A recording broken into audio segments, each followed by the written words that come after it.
Well, hello again, everyone. It's Nick Michalak and the absolutely marvelous Steve Frazier. I was trying to come up with something new on the fly. But... Oh, well, that's all right. We didn't rehearse this, as you can tell. But guys, thank you. It's been a long time since we did some Wes Craven. It's been a minute. So we got Scream for you today, guys. We got the whole Scream franchise coming up. So 1 through 4. All the Wes you can handle. The good and the bad. Good and bad. But guys, we've got our regular R-rated Blu-ray copy of it. So you can sync up your timestamp to 0, and we'll give you a countdown to get going. So, and turn on your subtitles. Oh, yep. Follow along. Yep. So in 3, 2, 1, play. All right. We got old Dimension. Yeah. Is Dimension still a thing? Or are they now an umbrella under the umbrella of something? Well, because they were all under Miramax and Weinstein's and Disney and whatnot, but then I think like 2005 whatnot, they got sold off, and they got sold off again, so they're in the hands of some odd company somewhere that doesn't really advertise who they are, I guess. Okay. I don't know. How about this for a cold open? Yeah. Like, you jump into it, immediate prank phone call, Drew Barrymore, and like... I don't know. What a great start to a movie. Yeah, I mean, we'll get into a lot more as it goes on, but it definitely establishes a callback to certain horror films in showcasing a big star at the beginning of it and swerving you.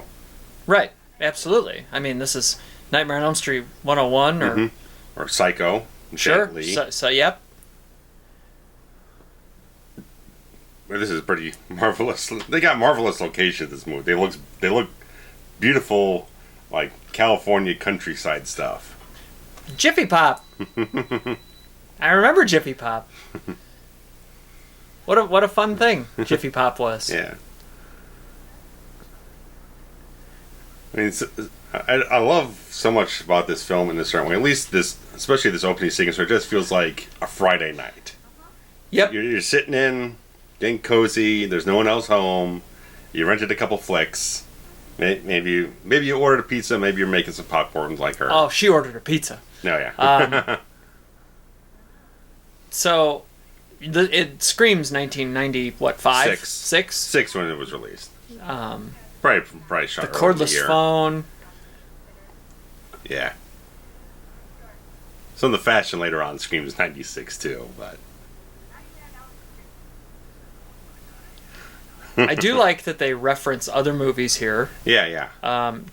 Wes Craven did not write this, though. No, Kevin Williamson wrote it. And I believe he wrote the rest of them also, right? 3. Oh, not 3. Nobody wrote 3. Nobody wrote 3. 3's the guy who wrote like the Transformers sequels for Michael Bay wrote 3. That makes a lot of sense now.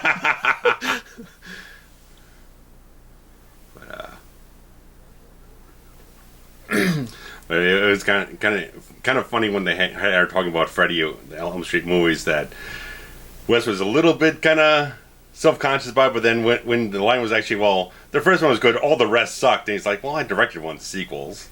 Oh, I see. Technically got a screenplay or story credit on 3, so... Yeah. He was able to take at least enough shine off himself with that. Burnt popcorn is one of the worst smells. Oh, yeah. Regular just popcorn lingers. Goes from like the greatest smell to the worst smell. Oh yeah, like almost in a hot immediately. Second, yeah. Look at this. This is the same cinematographer as Cronenberg used a lot in the '80s, Mark Irwin. Okay. So I was going to talk about the Steadicam work. It looks really good with the Steadicam stuff. I mean, this is a pretty great setup. Yeah. It goes from prank caller to, like, I know personal details about you to let's play a game long before Saw happened. Yeah. There are puffins over there on the counter. Everybody likes a puffin. There's a tramp stamp back there, I saw. I'm guessing that's not makeup. I think so. That's probably her. Yeah, well, her real ink. She had some shit in Wild Times. She really did. She really did. She looks wonderful here. Oh, I would assume that's a wig, though. There was a way West got her to be this emotional in the scene, because you know she's a big like animal activist and everything. Yes, I did know that. Actually, there was some story she saw about some dog or whatnot, some pet or whatnot that got like really badly hurt or something along those lines, and he'd have like a trigger word for her every time he needed her to be this intense in the scene. Really? Yeah. So she was like classically conditioned to. Well, more or less, yeah. There was just a conversation they had about this thing, and that was kind of like what they kind of agreed upon to get her to that go point. there. Yeah, huh. That's pretty good. Yeah. Both on the director's part and on the actor's part. Man, Drew being very brave in that regard, willing to go through that take after take. Yeah.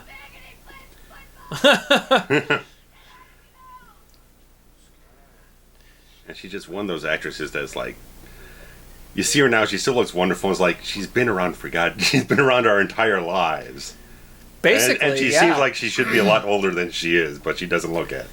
Yeah, Firestarter was like 83 or 84. Yeah. Maybe slightly earlier. And she was, 9 or 10 in that? Probably. So, Yeah. I mean, like, literally, since we were able to... Oh, jeez. Yeah. Like, this is the moment Yeah. you go, oh, shit, this isn't... Yeah. Like, this is a real thing. Yeah. From the time that we were aware of what a movie was, she was a movie star. Yeah. And then she took a break and did a whole bunch of coke and was a whore for a while. Yeah. And then she came back. Did some erotic stuff on film, but she came back around. She did. She came right back. Yeah. Was this... Did she have like a comeback movie, or was it this? Was this her comeback? Maybe. I don't know, because like I said, she did like Poison Ivy, stuff like that, like 93 or something like that. Yeah, that was a little earlier than this. That was just like that and a few other minor things. I forgot about Poison Ivy. Yeah. Oddly enough, it's like one of my most viewed reviews on the channel for some reason. Really? I have no idea why. I don't. People like just looking for some skin. People like clips here 90s and there. erotica. I don't know. Yeah. Erotic thrillers were a big deal for a while. Like, most of them bombed though. Well, aside from Basic Instinct and Fatal Attraction, yeah. Basic Instinct is probably like the mother lode of erotic thriller, right? Yeah, this is. I love how this whole scene works in that it's a film that's self-aware of other horror films existing in the universe, which we typically never saw. Right. And it's smart enough doing something like this, name the killer on Friday the 13th, and a lot of people knee-jerk to that. Which, of course, if you listen to our commentary in the archives about Friday the 13th, 1980. Where there's like a new Blu-ray Steelbook for the first Friday the 13th that has Jason on the cover. Get out of here! Yeah, someone something keeps popping up on my feed. It's a really ugly looking piece of crap. Ooh, bonus round! Bonus round. The Double Jeopardy. Steve. Oh yeah. No. Yeah, this part was cut because I have my unrated Laserdisc. You do. I'm looking at it right now. The Laserdisc. I thought you were going to pull out a vinyl soundtrack. There was more cut from that scene. We actually saw the guts fall out of the thing. There was a longer cut of that. I feel like I've seen that. Was the Laserdisc the only unrated cut? Yeah. Oh. There might be a DVD in some foreign country somewhere. But well, shit. But there's a couple people who've kind of shown comparison clips here and there. I wonder if there's a comparison clip on YouTube. There's one on Vimeo. I got it liked on Vimeo. Okay. Maybe we can share that with the when we promote this thing. Yeah, well, there's a lot of beats in this opening sequence that get cut down and in the climax. She's got the letter opener. Oh. There's a Jason voice. Yeah. There's Jason. We knew he'd show up. But this, I again, talking about the locations here, this is a really good location for this sequence because there's a lot of windows. Yep. Everything's very open. There's not a lot of hiding places. I also love that she forgot about the popcorn. I love that shot. The Yeah, just going the cape or just whatever, shooting through the opening in the hallway there. That just, you can imagine everyone just jumping in the theater. Just get that. It gives you the willies. Yeah. That what's in my house. It's not just a random guy. It's someone dressed up in some weirdo costume. Right. Which just amplifies the sequence. When did she grab that? Just now? Yeah. Because she had the letter opener a minute ago. Yeah. I was looking at you and not watching the movie. What I was going to say is, now that's creepy. Yeah. I love the fact that she forgot about the popcorn and it's just on fire now. Yeah. Again, great location. Kind of out slightly in the middle of nowhere. Wine country, yeah. Yeah. And this is good because this is like, help is on the way. Yeah. Right? The car is approaching. Yeah.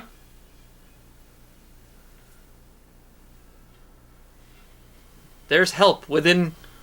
shouting distance. Right. And here's the first look at this... Yeah. Mask, which has become... Like, up until this point, we hadn't had an icon. Not for a long time. In a while. It had been a hot minute. Yeah. And all of a sudden, you put on this cheap, like, drugstore mask. Yeah, which is exactly what it was. They just found it somewhere and they got the license to use it. And as the audience, you're going, wait, Drew Barrymore's a big star. Yeah. She's only been in this movie for, what, 10 minutes? 10 minutes.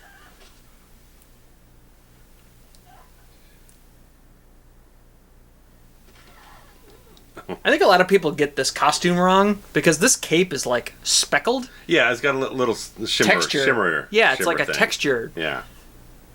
And all the ones that they sell are just like a cheap black. Yeah. Look at the business suit on this woman. The shoulder pads. And how awesome is that? Yeah. She can't even yell. Killer slit the throat. Well, I think will shortly, but broke her. Probably has like a collapsed lung right now because it got stabbed right through the chest there a little bit. Right, but he was choking her too. Right, so that too, crunch the larynx or something.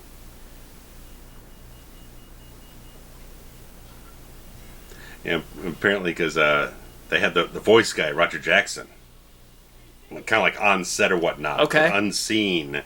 So they were doing real phone calls. Okay. And the phone company or the police call was like, well, what's going on here? They didn't alert anyone that they thought someone was like harassing someone. Oh, I see. A number of short phone calls back and forth.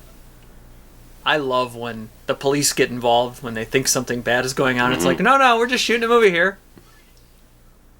And now she's got like a live phone. Mm-hmm. And being dragged through the... I mean, this is such a well-written scene. And this is a lift from Halloween, Drive Down the Mackenzies. Right. Yep.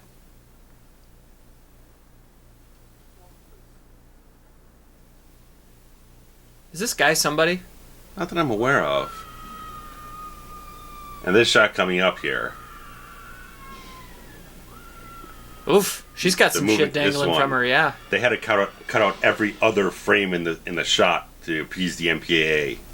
Shut up. In the unrated version, it's a complete smooth shot. That's actually, I kind of like the stagger. Yeah, it has a little bit of a chaos to it. But yeah, that's Wes's combat with them and everything. The MPAA is the biggest piece of shit of all time. I like that she's wearing kind of this nightgown, and there's a Nightmare on Elm Street moment. Yeah. He even kind of looks like Johnny Depp. A lot of people have kind of put that up there as like, is this kind of a throwback to Johnny and whatnot? But Wes felt like Skeet was so much his own man that he really just didn't feel an allegory between the two actors. What are you talking about? They look very similar. They look very similar. He's almost dressed the exact same way.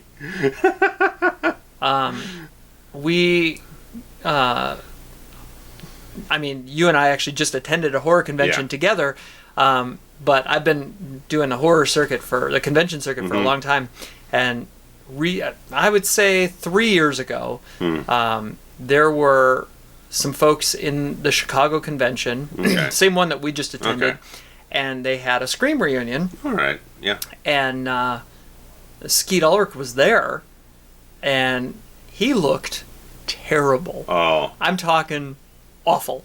No. I probably haven't seen him in anything in at least 10 years. Neve Campbell also present, and I spoke with her, and she was adorable and amazing as usual. Matthew Lillard was there. Being Matthew Lillard. He was awesome. A friend of ours, and got to talking with him just casually, like not at the table, but like out on the floor. Oh, okay. And he was super cool. Okay. So everyone is great, and Skeet Ulrich is ugly. That's the moral of this story. But yes, that was a 100% rip-off of Nightmare 1 right there. Yeah. She's even wearing flower pajamas. Yeah. Like, come on. And how adorable is she? Oh, she's wonderful. I mean, I rewatched all of these recently, and it's like she is just so top form. I rewatched 2, 3, and 4. I did not rewatch this one. I guess because I was thinking it was going to be the first one, and I don't know. Yeah. This one's the one I'm the most familiar with. Yeah, I've seen it enough times.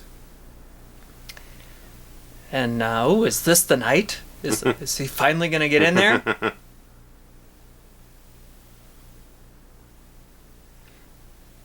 And I think she was on Party of 5 at this point, right? I think so. I think it was already going on. And rejected. Okay, time's up. Yeah, between that and The Craft. So she had a lot going on. She was pretty well known, and is she like top? Who's top billing on this thing? Well, there's no opening credits. Right, I guess you're right. And they have the curtain calls at the end, so I think she's the first one billed at the end. I'm wondering on the original artwork for the poster. I guess we're looking at our laser disc is David Arquette. Okay, so we'll get to him momentarily. Now it goes Arquette, Campbell, Cox, Ulrich, and Drew Barrymore gets special billing at the end. However, those 4 are alphabetical. Okay. So it's possible that they just agreed to do that. Yeah. For that. See on the back end here. Same thing on the same thing on the back. So I wonder if they just agreed for alphabetical. Yeah. That's fair enough. Yeah, that's fine. I'm okay with that. It feels enough like an ensemble for the most part. I would agree, and they're all. I mean, Courtney Cox was on Friends. Yeah, I mean, and which was the number probably 2 show in the country, right behind Seinfeld, which they ran back to back on Thursday nights. So, I mean, really, she might have been the biggest star. I'm sure at the time. Because that's our 94, 93. It ran for like 10 years, didn't it? Yeah, it was. It might have started earlier than that. Okay. Yeah, maybe 90. I don't remember exactly. I was a Seinfeld guy. I wasn't really a Friends guy. Yeah, I was Seinfeld too. That's Linda Blair back there in the orange. Oh yeah, it was. So she did like a TV movie with Wes in the 80s or something like that. So here we go. Look at this outfit. Looks like a highlighter. Electric green.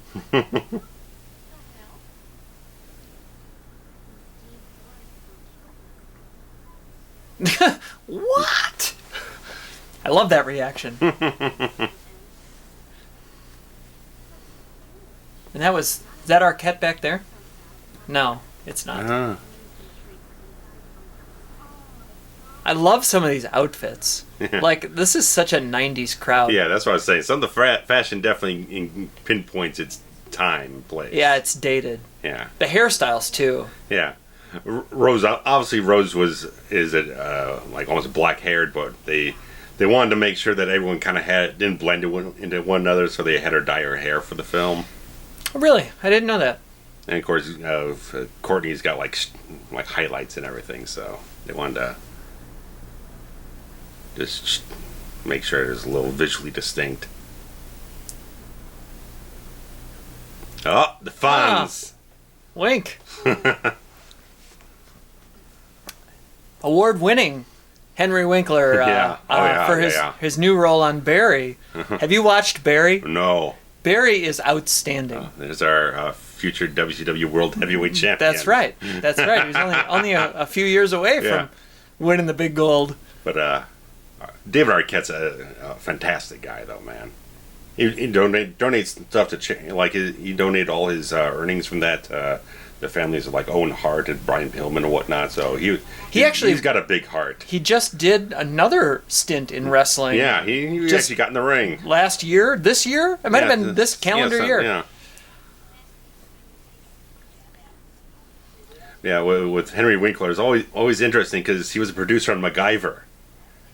It was for like the entire run? Yeah, his production company worked on MacGyver, so it's like when I was growing up, I was like, is that the same Henry Winkler? Wow. Because I watched like Happy Days during the daytime, right. then sure. like MacGyver on Monday nights at 8 p.m. or something. It's like, okay. This is the first time I really got to understand his trajectory of his career. He looks just like Johnny Depp. Shut up.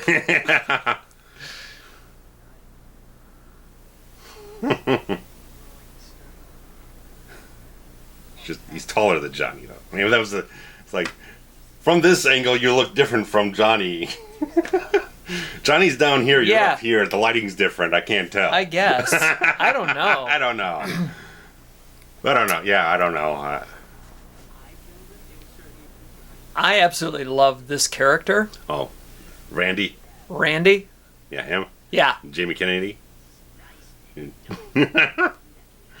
We all know a character like this. We do. Absolutely we do. Like, you always seem like my friend Jason.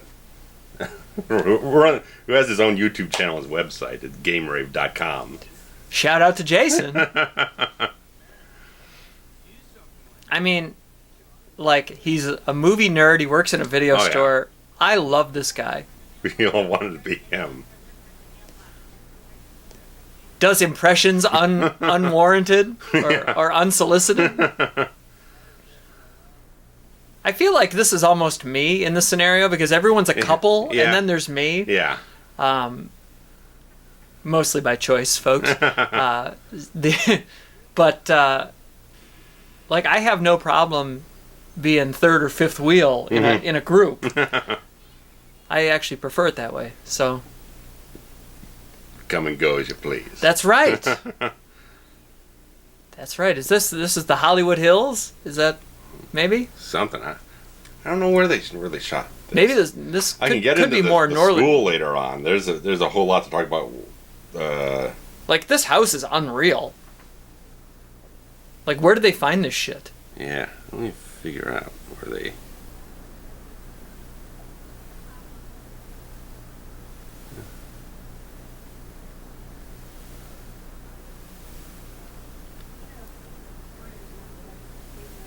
I mean, look at this thing. Who lives here? It looks like it might have been Sonoma County. Oh, yeah, I could see that. Yeah. Santa Rosa. Yeah, Santa Rosa. Oh, Santa Rosa. Everything's Santa something. And Rancho. Santo Rancho.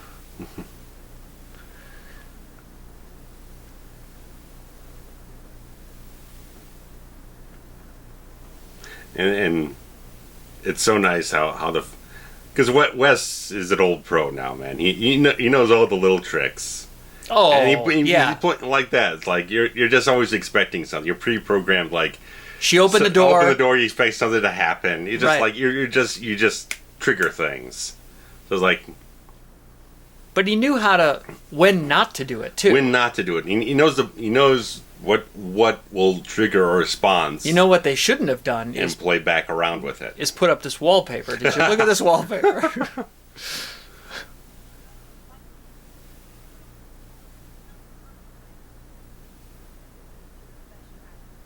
Uh-oh. Mm-hmm. Maureen Prescott. It's got to be raped and murdered, right? Yeah. Like, that just adds that extra little... Like, if she was just murdered, it would be like, whatever. Like, yeah. But now, raped and murdered... Even violated and... Right, now it's on. Now this guy's really a scumbag. Yeah.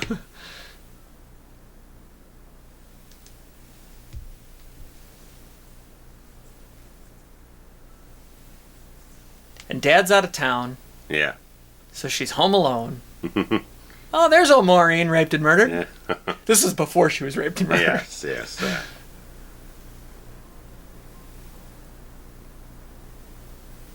What that vase? I was gonna. What that lamp? It was a lamp. The lamp. The lamp. I was actually thinking Maureen's got some bad taste. It matches the throw pillows. That's right. If you have bad taste, just blanket it all over the place. Don't go. Don't half-ass, yeah. right? Right. You're gonna. Or just have an eyesore. Just make it the whole. The whole house should be an eyesore. That's right. Yeah. Oof. You ever take a nap and wake up at 7:15? Oh, I've done all types of stuff. Yeah. That's the worst. Well, I had a job where I worked like 11 to 7 a.m. Oh, that's no good. I ended up sleeping like all day long and wake up odd hours. It was really bad. I had to get out of that job, for better or worse.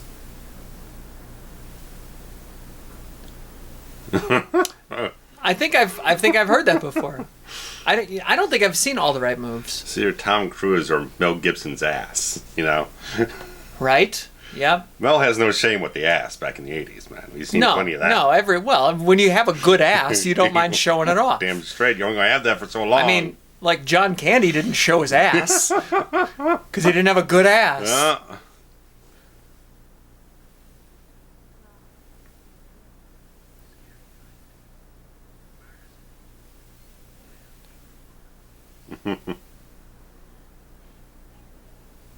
Yeah, this voice actor, Jackson, he's just amazing. This voice is so perfect. It is a really good, it's a good iconic voice. Yeah. Yeah, I mean, he can play this little moment here where to us it still sounds a little sinister, but he can still play it a little bit sort of here or there or whatnot, but then really get into the full bore, just the angry, right? Yeah. Right. He turns it up a notch. Yeah. I do like that she assumes that it's her friend. Yeah. And I like the whole thing because we were just at a Heather Lane campaign where it's like, she can't watch the horror movies. She's all covered up or whatnot. Right, yeah. She's saying, I don't watch this stuff. I think it's kind of stupid. Heather doesn't think they're stupid, but just Heather's just a right. She's a fraidy cat. Right. But she did. But this is also kind of like the critics and whatnot.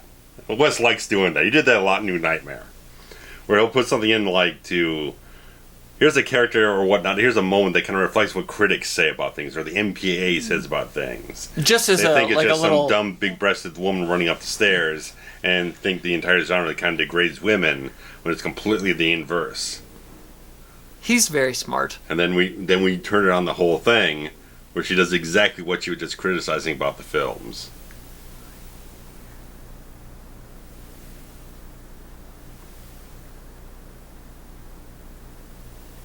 And at this point, it's probably okay to think that because they did it to Barrymore, who knows? Maybe they'll do it to her too. She could get cut off too. Like, they set up the rules, as we often talk about. Yeah. That no one is safe. Yeah. Your stars are not safe. Yeah.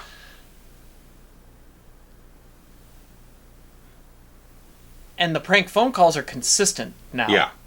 Like, don't you hate it when they do something and then they do it once or twice and then completely forget about it? Yeah. Oh, yeah. I've seen that plenty of times. So, in this case, and this is really a high five to Williamson about, keeping a hold on what you're trying the theme, to... Right, yeah, the theme. The set up, the personality of the killers. The M.O., yeah. Creighton, that's... Yeah. That one kind of is dead and gone, isn't it? Creighton. And... Uh-oh. Good leg trip. I like that. Yeah. I always felt like the fight scenes in these movies were pretty realistic. Yeah. Especially when you get good actors in the role that they react very naturally. They're not a forced reaction, or they're not doing too over the top. Well, as we learn later on about the killer, like, they're just kind of bumbling teenagers. Yeah. It's not like some pro. Yeah. You know? Yeah. So This isn't Hannibal Lecter. It's kind of fun. Like the moments, it's not Jason Voorhees. Yeah. Where he falls down like a board and then gets up like a robot. Yeah. Like, some of the best parts about the Nightmare films when people were fighting back against Freddy is he'd like take a kick in the gut and like double over flail around. Right. Or even like a Friday Part 2 where we felt like that Jason was very human and vulnerable. Right, he got kicked in the nuts. Stumble around and shit like that. So that's kind of the mentality here. I mean, you're kind of evoking a certain sort of accentuated iconography with the costume, but you can still see it's not someone. It's almost exaggerated. With anything other than a person inside that thing. Right. But they're very maniacally driven.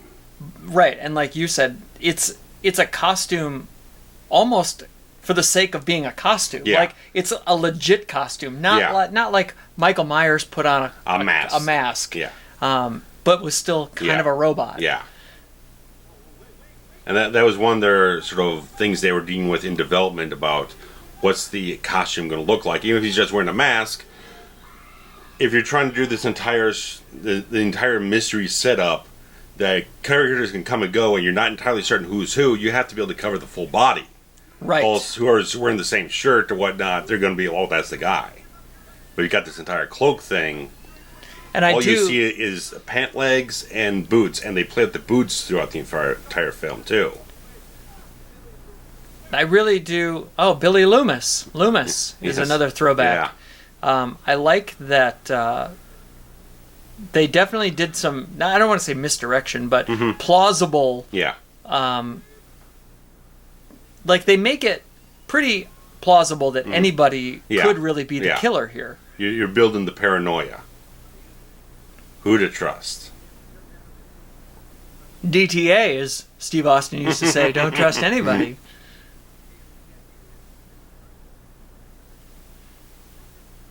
Can we talk about this pencil thin that Arquette is wearing right now? Yeah. It's not great. Well, I think he gets into a little bit more later on, not directly, but saying that I think when he's working with Courtney Cox and whatnot, where she's kind of saying he's got a kind of a boyish good looks and whatnot, so he probably grew the mustache to look more manly. Sure. Look older. That would make sense. Yeah. And if I'm not mistaken, this is the set where Courtney Cox and David Arquette met, and this whole franchise fell in love because of this movie set here. Yeah, and it was by the third film they got together. See, I thought that they were together immediately. Married. Oh, married. Married. So yeah. Is she Courtney Cox Arquette? She was in the third film, and then they divorced later on. But there was a pretty long film. They weren't together anymore. There was a pretty long stretch though between this one and the fourth one. Oh yeah. There's a long period of time.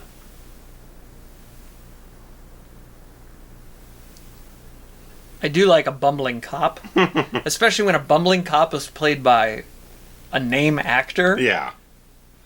Like, you can get any old jabroni to play a bumbling cop. There's some Dunkin' Donuts. Oh. America runs on Dunkin'. Our prospective sponsor. That's right.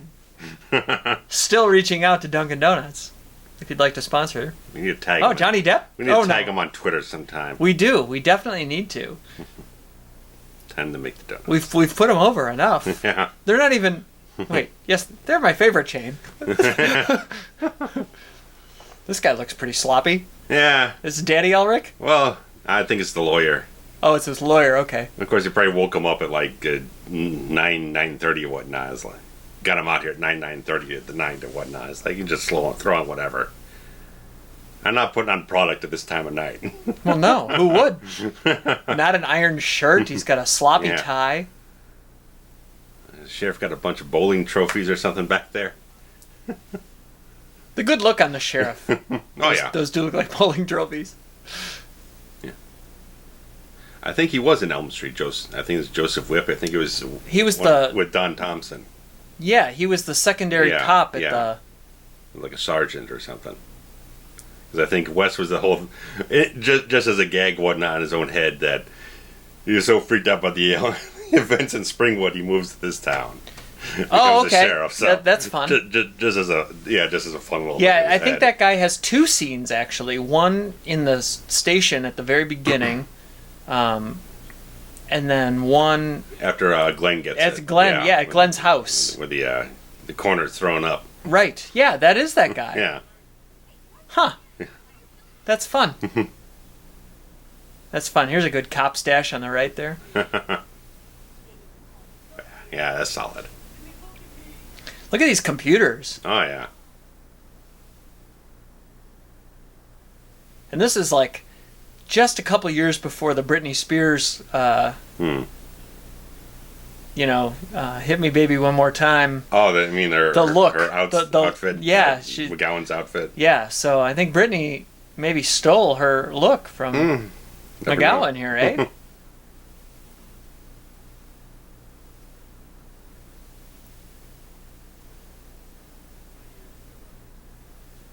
My loneliness is killing me. I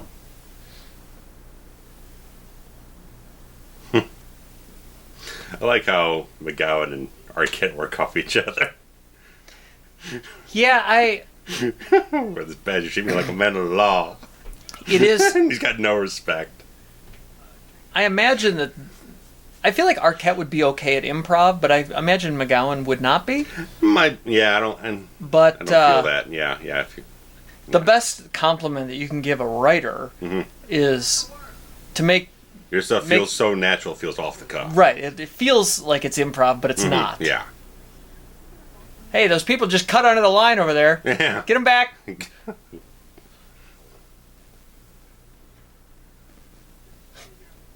Let's slap a sign on a door. There we go.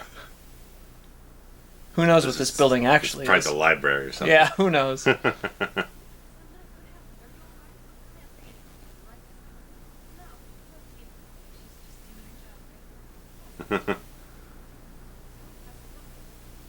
I love when people turn the tide on journalists. And, Oh, well, hello. Booyah. Right cross. Yeah. And I mean, when you look at what generally Cox was doing on TV, this role shows her range so much. Yeah, that she can, and she's so committed to what this character is. She doesn't try to move it away to be a little bit more sympathetic, whatnot. She's just a cutthroat mother bitch. Yeah. Yeah, she's just a straight up heel. Yeah. But as so much as we go along, I think it's her charisma that makes the character so compelling.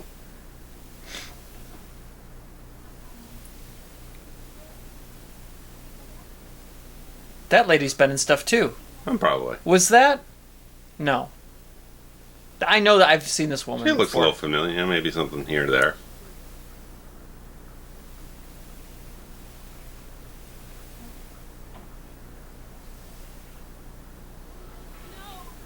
I mean, how great of a setup is this? Again, consistency. We're 35 minutes in, and every 10 minutes we have a phone call. Yeah. So far. Yeah. I mean, Williamson, spot on. Yeah. And what's really a shame is that a movie like this would get 0 recognition for a screenplay. Yeah. When you structurally. Yeah. It's spot on right now. Right.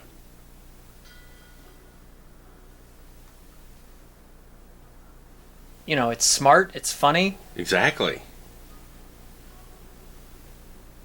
I've seen some really bad shit get nominated for original screenplay. Oh boy. We could do a whole podcast on that. Well, Liev Schreiber cameo, before anyone knew who he was. Yeah, he really wasn't a whole lot of anybody here at this point, was he? No, but he's made a hell of a career since this.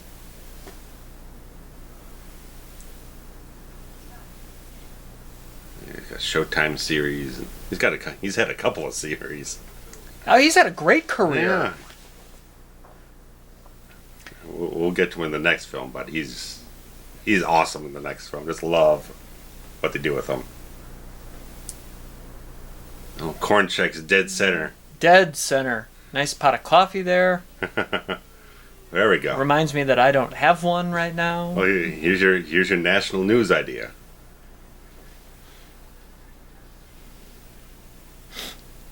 I am always complaining about national news, aren't I? And this is the perfect time, right in the middle of the 90s. I mean, this is OJ time. There's Linda again. Oh, yeah. In focus this time. Speaking of people that don't like, or that love animals and have a reaction to animals. Oh, yeah. So much. Linda would be nice to meet.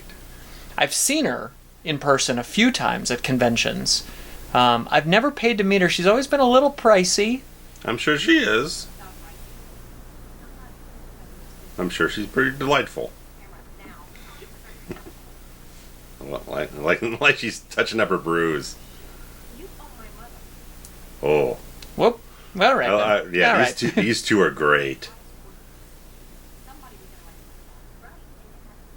You're right. This was in the middle of OJ, or just after. Yeah, just in the wake of it, here and there. So you can imagine the Cotton Weary trial is probably CNN News, all that type of stuff. Oh, sure. Daily commentary. Yeah, she said it was the biggest trial. Yeah. Oh, yeah. So that's very timely. I just love how they build the backstory, but still make all this exposition about everything is very compelling because you're working between conflict of characters. They're working with drama in the scene to hash it out, and they're arguing about it. Right. It's not dry exposition slapped on the film. You're getting... There's a reason for it. You're getting character built up between these two, where their points of view are and all this type of stuff, and it works into the plot later on.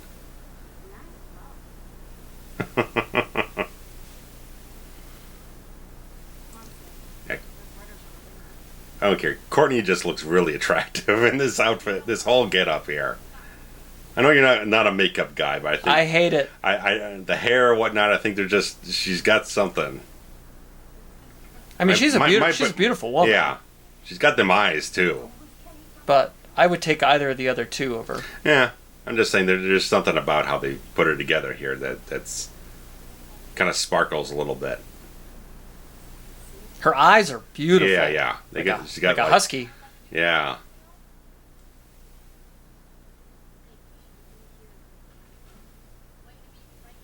I mean, I'm going to go on record right now and say Britney Spears was a Scream fan.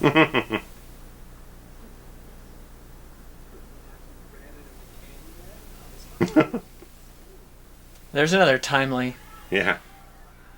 And this seems very, very realistic, especially 100%. These days, because we know just how many blatant assholes there are in the world. Stupidity leak. That's a nice piece of dialogue. No running in the hallway. Where's your pass? I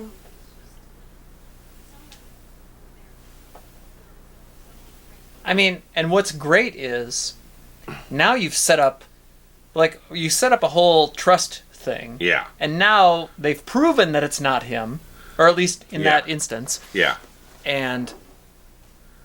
But he's got this aura now. Right. And you have somewhere to go with their relationship. Yeah. Because exactly. now she has to trust him again. Yeah. And she doesn't want, it's hard, she has conflict, internal conflict. After what she's already been through with her mother, being with anything that's even a shade of a trauma or whatnot is very hard for her to overcome that, to just walk away. And this is what she's saying here.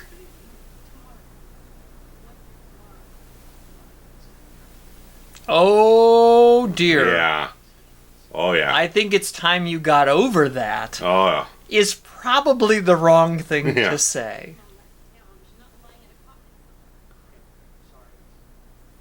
Again, I mean, go ahead. Why wouldn't she just punch him in the face like she did? Cops. All gal outside. Gail Weathers. Gail Weathers. And Gail Weathers, how good of a just like twist the knife name is that? It's a great reporter. Like a great good bad name. Like it's so bad that it's great. It's like you got stuck with that name at birth. Oh. Whoring generation. Oh. You changed, Fonz. What happened? He actually... He's good, man. He's great. And he hasn't changed much. No. He's one of those kind of... I mean, he's aged a little bit now on his role on Barry, but... It's like him and Ron Howard. I mean, both guys just feel as purely natural, really nice guys as they probably were 40 years ago. And, I mean... Ron Howard, we literally watched grow up from the age of like 6. Yeah. And now he's 66. And one of the rare... Ron Howard and Clint Eastwood are the only people I think I know that are more heralded as a director than they were as after their transition. Yeah. Rob Reiner also, I guess. Yeah, we'll go Rob I would Reiner. definitely say that too. Top 3.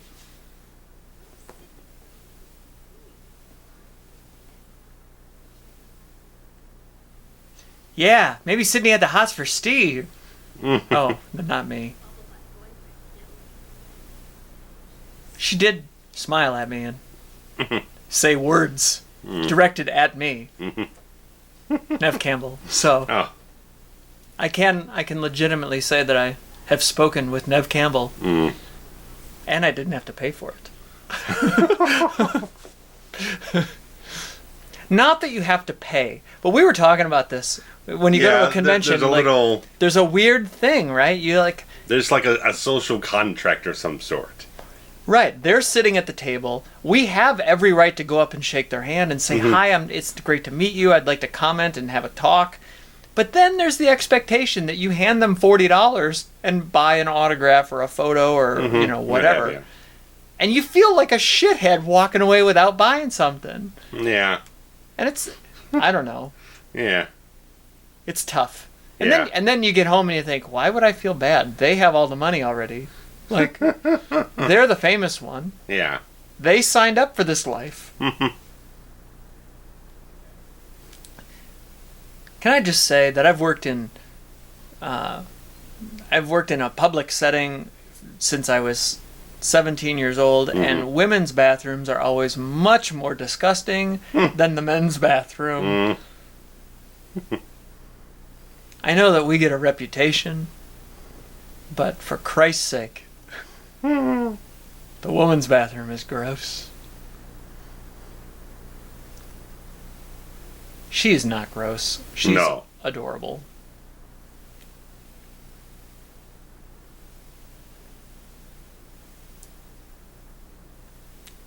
How about you just leave? Nice shot of the boot. Yeah.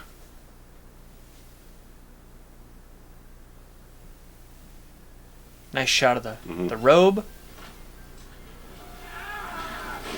And there's old bumbling... Yeah. Ghostface. Killer, yeah.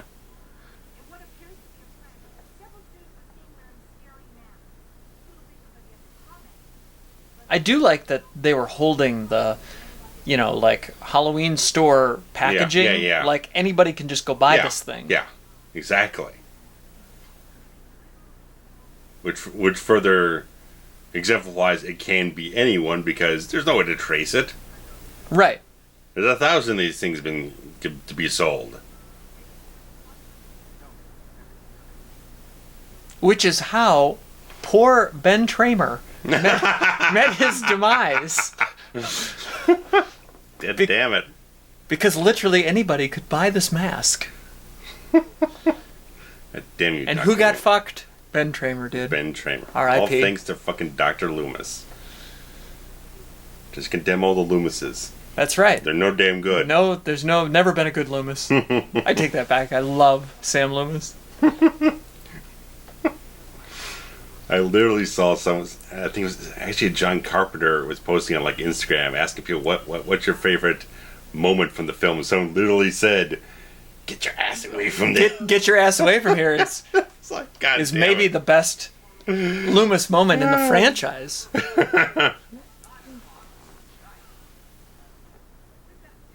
It's like the only moment that has any expansion of growth for the character.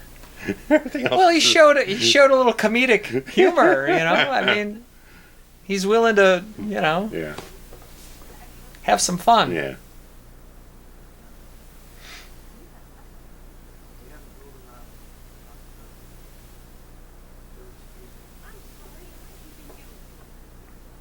Yeah, you can see it. They got a spark here. She's got a little eyes for him. I mean, and he plays the role so much like a 13-year-old. Right.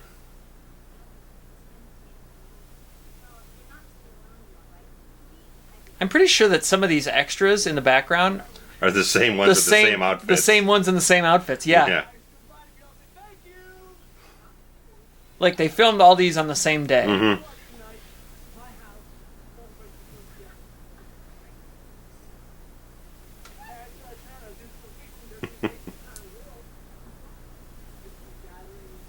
Nice suburban town here. You're right. Yeah. All the filming locations are just amazing. Yeah, and before we get away from it, the original school they were going to shoot at actually vetoed things. There was as there was parents, television council type of people. Right, the PTA at the school and whatnot got all up in arms because of the content of the script and everything. And kicked them out after they already made the agreement. And they had to go off and find another school. So there's a special credit at the end of the film for the other school. We'll get to that. The second school? The original school that kicked them out. The special credit is for the original school. Yeah. Okay. Basically saying... Which is probably only in there because they signed the original contract. Well, no, it's in there to turn the knife. It's basically saying absolutely no thanks whatsoever to this school. Wes put the screws to them. I love it.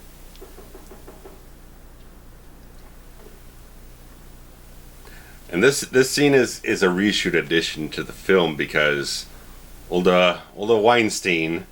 So you got too much space in this film where there's not someone getting slashed. That makes sense though. Yeah, everything else for Weinstein related is condemnable. You oh Jesus Christ! Then Wes has a bad idea. It's Bizarro World for about 2 minutes here. Not you, Fred. He even called him Fred. Yeah. Well, it's the original sweater. It's the original outfit. At least give him that. He had it in storage somewhere. Well, I think it was original from not the first film though, right? Well, it had the solid. Oh, it did red have solid. sleeves. Oh, so it was an original. Yeah. And the hat too. It's the different hat from the first film. Huh. More that Popeye Doyle hat. And the fedora. Right. Key to the city there.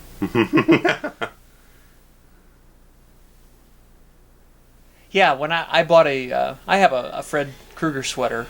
I chose to get the option with the solid sleeves. Mm-hmm. Sorry, Wink. Yeah. R.I.P. Good blood on that Yeah. too, because of it kept bleeding. Yeah. Like his clothes continued to soak. Look at that 90s stereo system hanging out the window.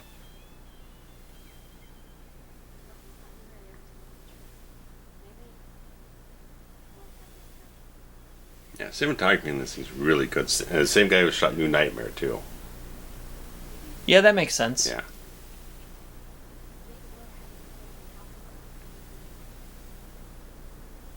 I like that it's being called into question now after it was trial of the century. Mm-hmm. Like, oh, maybe he didn't do it.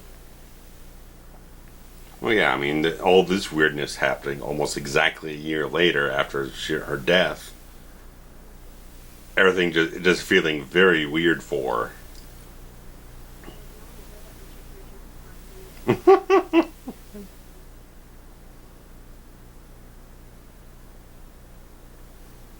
Boy, that Richard Gere story really did make the rounds, didn't it, in the 90s? Oh, yeah.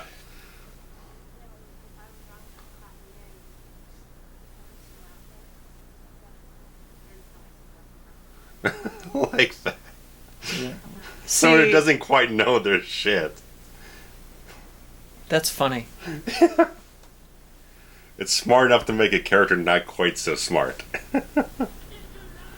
It's alive! Oh, yeah. Oh, yeah. Here's my boy. There we go. In this blockbuster knockoff. Yeah. The VHS tapes. Oh, yeah.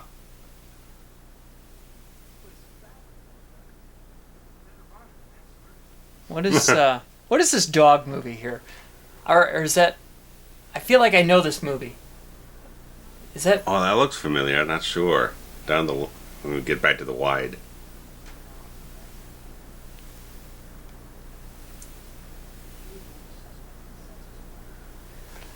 I do love that he's so meta. Yeah. And he talks about like the rules of a horror movie and yeah. everything is referenced.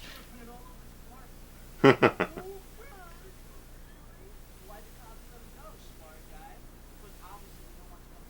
I miss a video store. Oh, like hell.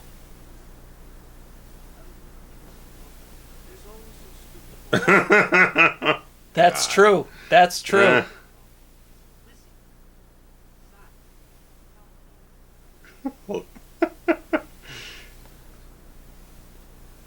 Like, if this was today, he'd be doing commentaries right now.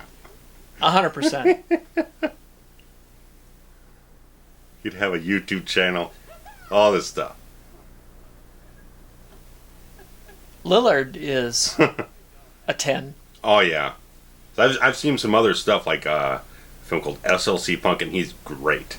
Scooby-Doo? You see Scooby-Doo? Yeah, he's Shaggy. Of course he's Shaggy. Who else is going to be Shaggy? Zoinks.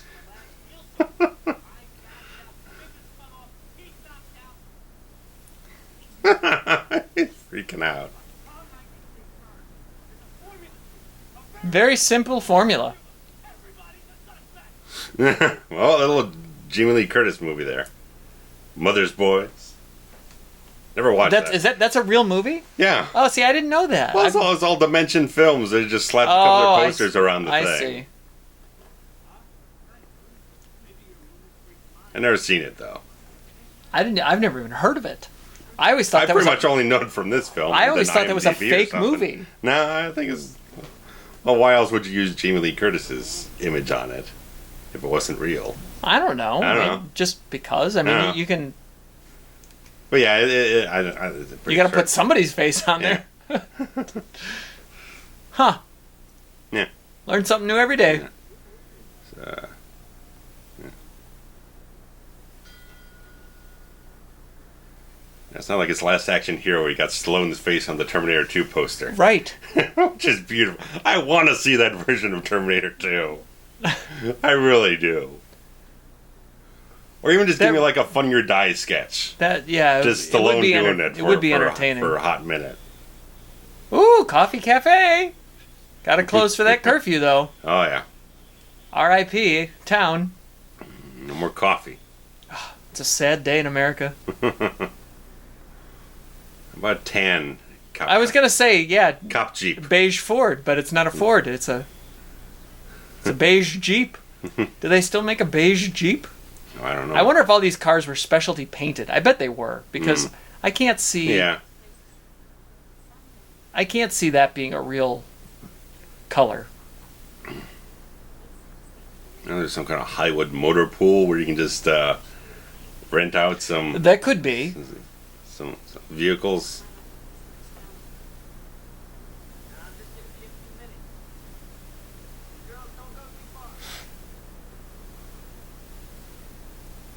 He looks young. Yeah, yeah.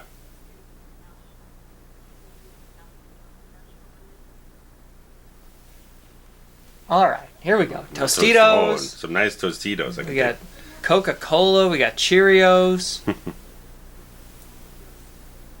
Red Tail. Popsicle. Briars. Yeah, good. Red Tail beer.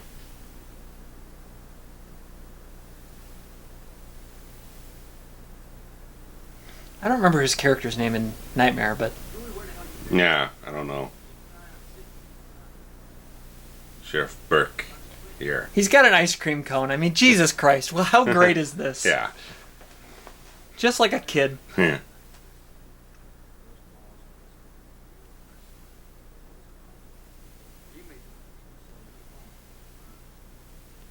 Well, there's a plot twist.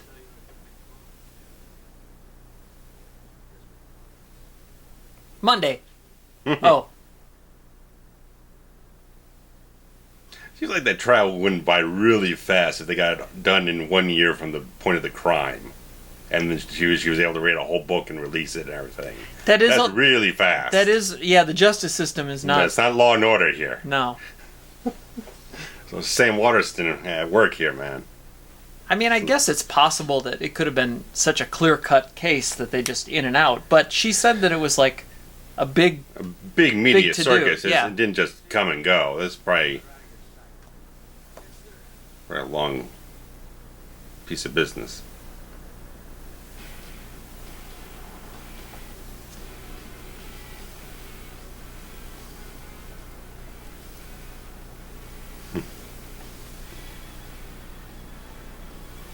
Great cinematography.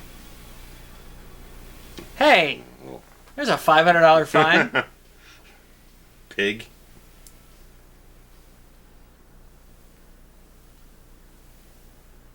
That was the news van. So. Yeah.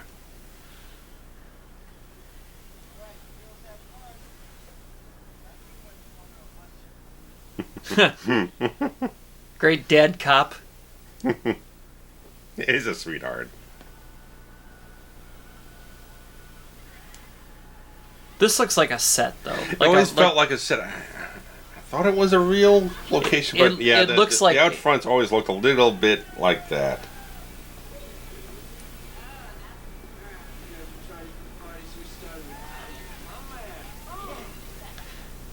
However, I've been fooled before. Yeah, give me a second here. I know you just recently watched Pet Sematary, and that is the greatest case of I've been fooled by an exterior in my life. Which one? Sorry, I was looking at the... during Pet Sematary. Oh! The house that the main characters live in is a real house. Okay. The house that Judd Crandall lives in across the street is a all very, constructed? very tiny little small ranch house that they built a facade around to make it look like this 2-story Victorian. And then they legit burned it with like asbestos firewalls in between. And didn't burn the real guy's house. Well, it's the greatest thing I've ever seen. Unbelievable. Sorry, we digressed into another horror film there for a second, but when we cover Pet Sematary, we'll get more. Oh, we're getting there. We're getting there. All right, we got Fog, Terror Train. Yeah. I really like Terror Train, and they're doing is it Scream Factory that's doing it, or is it Arrow, or... Ronin Flicks is just reissued it. Okay. With all the Scream Factory stuff and a new scan and some extra stuff. I think Terror Train is fun. Honestly, it's nowhere on streaming, so you gotta get the disc.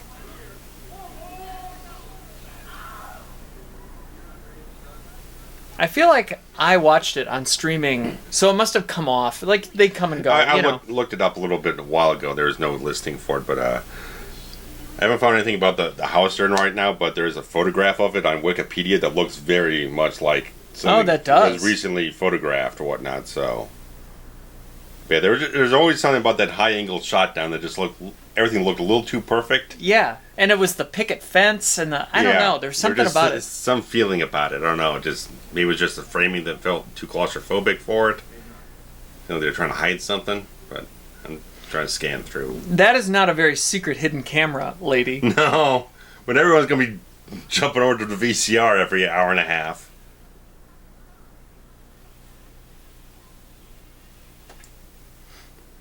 Oh. Hello. Little nipply. Little nip. Well, it's cold. Yes, indeed. This time of year.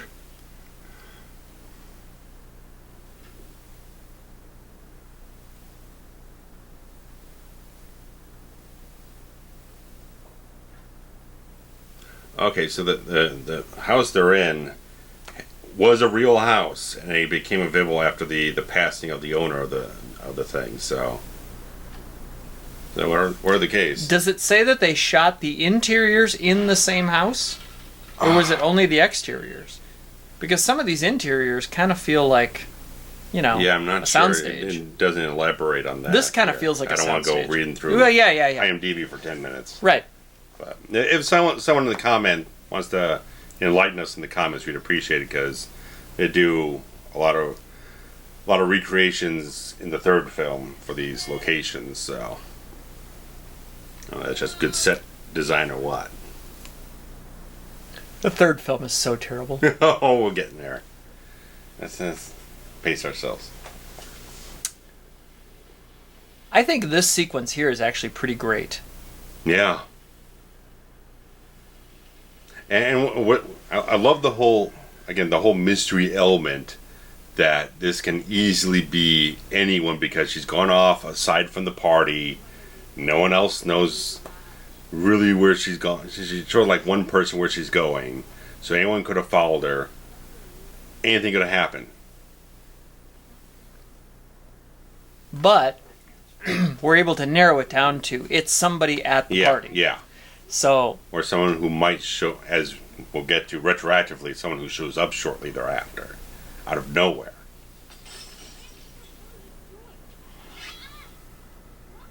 Because there's one way we could have approached the commentary here, with kind of like trying to deconstruct who was the killer at certain points in time, but I felt like maybe that'd be a little too... Yeah. We don't like to get too ahead of the film. Yeah, and that's more of a fun thing to kind of discuss, maybe in the comments here or there, or something like that. It's doing these it's weird because there's a good reacting. Yeah. It's weird because, like, in some ways, well, obviously, if you're watching this commentary, we know that you've already seen the movie. Yeah, and we've obviously already seen the movie. Yeah. So you're right, there's two ways to approach it. But I kind of feel like we should react as if we're a first-time viewer, even though we're not. Because we like to kind of like analyze the structure of how the story progresses to see to make sure it makes sense and it follows a certain logic for itself.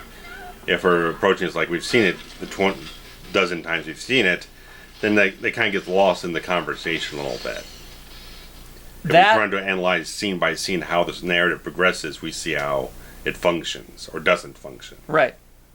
That kill is a 10 also, by the way. Stu. I love the robe. Robe's good. It's a little Hugh Hefner robe. Stu Hefner. Right Stu there. Hefner. Right there. Yeah. It's definitely a Hugh Hefner look.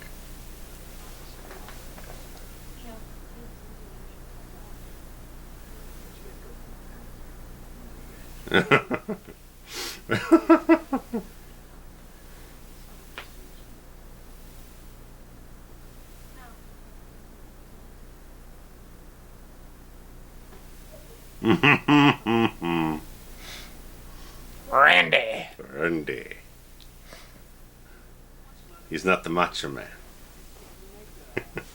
Aw.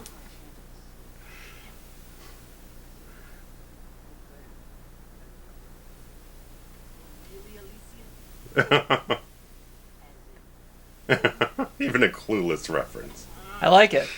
I like it.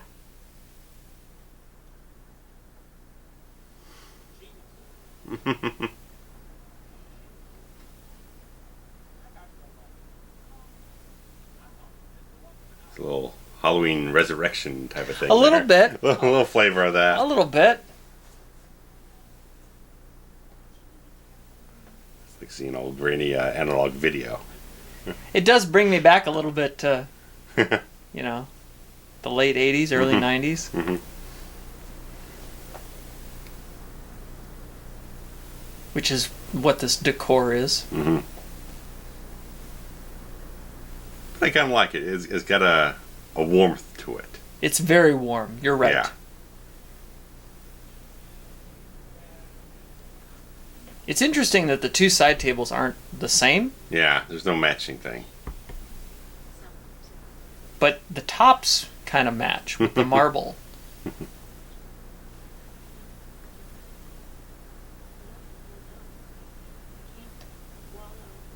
Was there ever a time other than the 90s when flannel was as popular? No. Like, flannel was at a zenith in 96. Mm.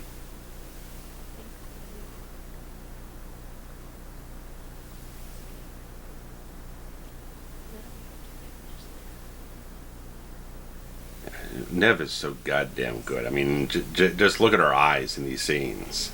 Well, they're glassy because she's like teary up. Yeah.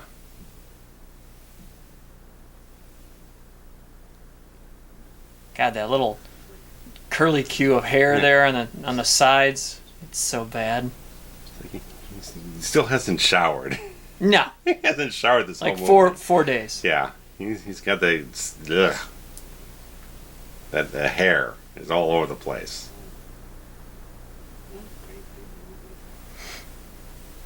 I love movies that reference movies, just in general. Mm-hmm. I mean, especially in this film, it brings a reality to the entire situation. Where, I mean, I watched other films where like where you're dealing with like people in the industry, but they're because you're dealing with fictional characters, they start referencing a whole bunch of films that don't exist. Right. Which kind of takes you out of the whole thing. It's like, okay, you're referencing a bunch of fictional stuff in the whole thing. What's great about this scenario, when they reference movies that are real, is that we, as the audience, we can relate with the characters in the movie. Because we have a context for what the reference means. When you say stuff like Candyman or Michael Myers or stuff like that, we understand what that relates to. Wes Carpenter. Yeah. Yeah. She basically just gave him a green light. Oh, yeah.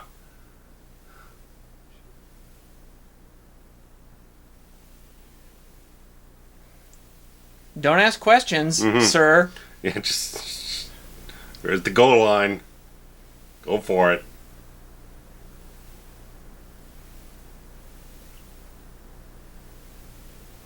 I mean...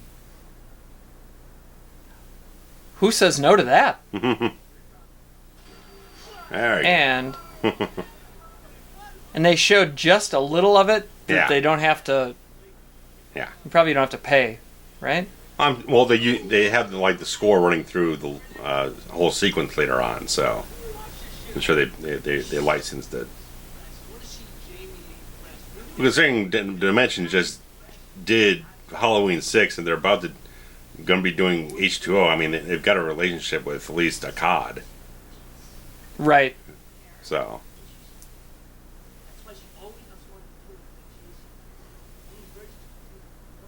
There we go. There's that same bad haircut on the guy on the right. With the... Yeah, a little thing around the side bang. Yeah. That was a thing. It's no longer a thing. Never. Oh. Boo!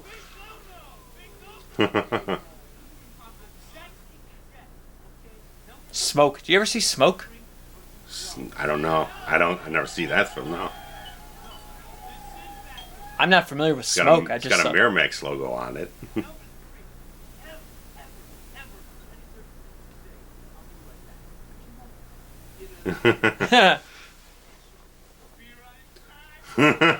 Oh, what a great scene.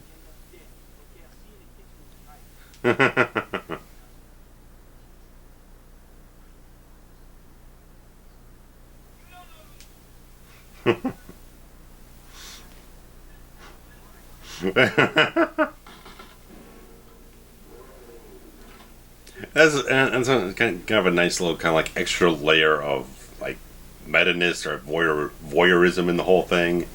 We're watching them watching a movie and have them watching them and whatnot. Yeah, there's right, layers going right. on here subtly. Like the guys in the house are commenting on the film they're watching, and then they're in the van commenting on them doing what they're doing, and we're commenting yes. on this movie. Yes, it never ends. And somebody's going to comment on our video. Yes. Oh God. And then we're only 1 degree separated from Kevin Bacon. Yes. Which we covered in our Friday the 13th commentary. That's right. Where Mrs. Voorhees is the killer. Yes.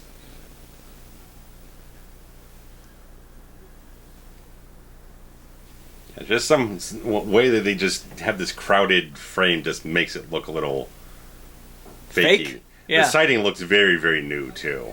And the plants... There's no wear and tear on the thing. And that's probably what it is. It looks too... And all the plants are, like, perfect. Yeah, it looks too like they built it yesterday.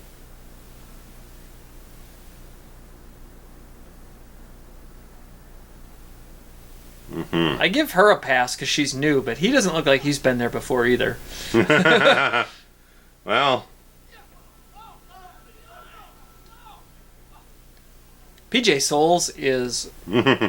Sweetheart. A sweetheart. Yeah. Free hugs. Free hugs. Free pictures.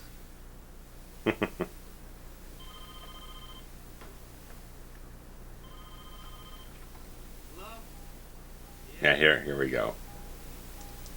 Carpenter's score plays behind the scene.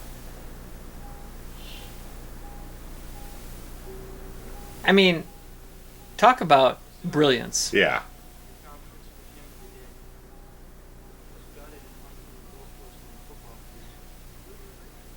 We haven't had a prank call in a while. No. So they kind of were inconsistent there. Yeah. And everybody's drunk. Yeah. And now we have Clerks. And now we have now we have our Crispin Glover character. He's a dead fuck. He's a dead fuck. Uh-oh, everybody's leaving. Oh. And Tostitos put some money into this, don't they? Tostitos, yeah, but... It's their second sighting.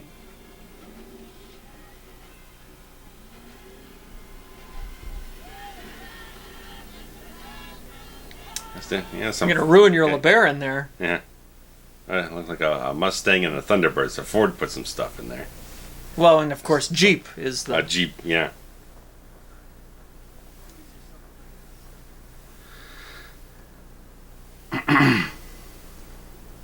They really do look like they're in love. Oh, yeah.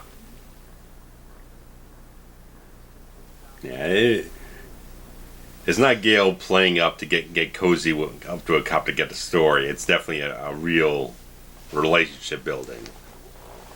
And that could be something that they might have kind of shined a little bit differently as they were seeing how things were progressing in the filming.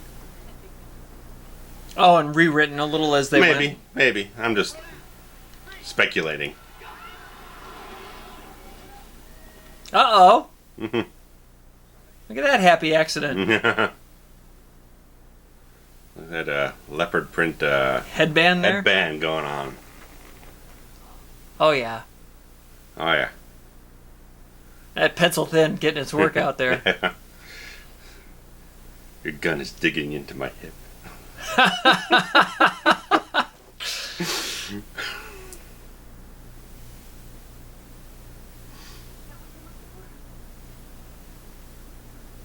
Aw, what a great line. Oh yeah. I think that was a genuine reaction with him.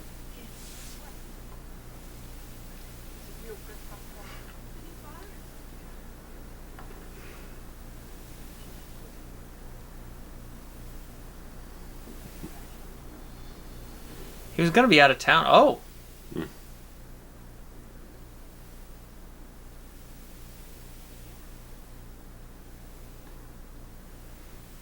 It's all over. Mm-hmm.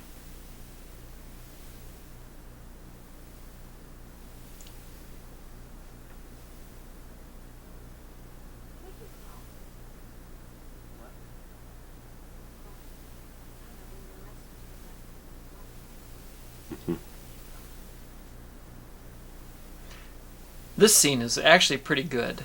Yeah.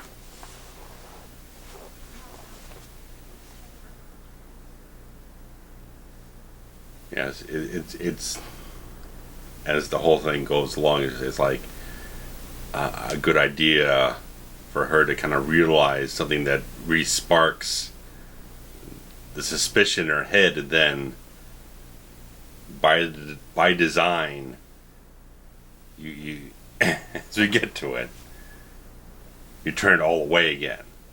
I love how the film does that back and forth. Put something out of suspicion, a paranoia, a possible lead, then you snag it back out of there. But then as we get to our revelations, you see how much everything was just perfectly designed in the story. But he's got that serial killer look, man. He really does. He's got that thing.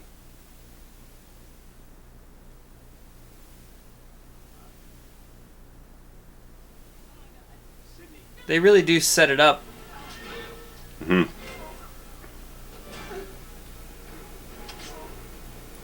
And is there anything there? You see the killer goes to almost like gonna run the thing across the blade. Then there's blood on it. Then he does it again to wipe it off. Yeah, it's beautiful. Yeah, subtle enough. You don't pick up on it until you've watched it a bunch of times. Oh, I've noticed that. I noticed it right away. Oh, okay. The wipe off. The wipe first off. time you saw the film? Yeah, the wipe off. Okay, yeah. I thought it was a beautiful visual. Yeah. I actually think I mean, in this whole thing where, as we see later on, that was a fake out where he doesn't actually kill Billy. Right. And the killer goes to wipe across the blade, but it's to put the blood on the blade. Oh. And you see about 10 seconds later, he goes back and wipes the blood off the blade again. That's just there? Right, Okay. right after you see him stab him, as he's kind of obscured behind Billy Loomis. Okay. The killer wipes the gloved hand across to put the blood on it. Okay, so that's the part. Then he puts it right in view to wipe it off. Okay, again. so you're right. I was thinking you were talking about the wipe off. No, that is a great mannerism they put in there.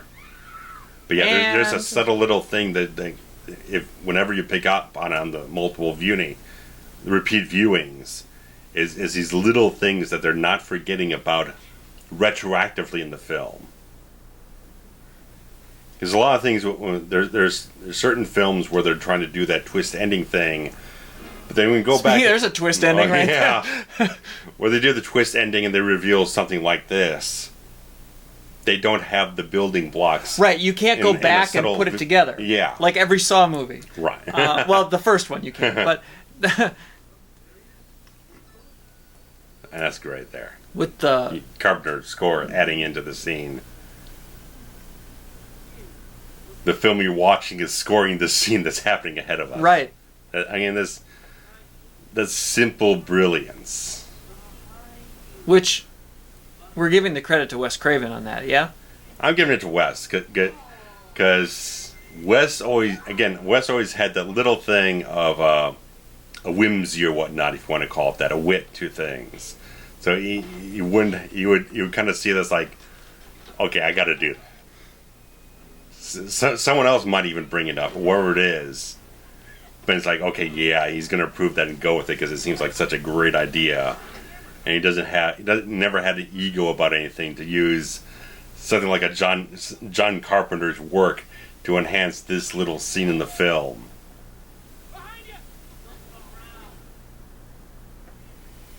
Let me use this John Carpenter masterpiece to comment on the scene that we're working on. And the 30-second delay. Woo! I mean, that really becomes a plot point. Yeah.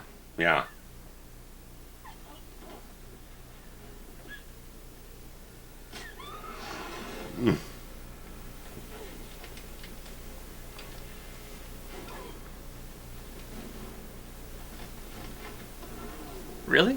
There's a hole? Oh, the door's open. Okay. Yeah.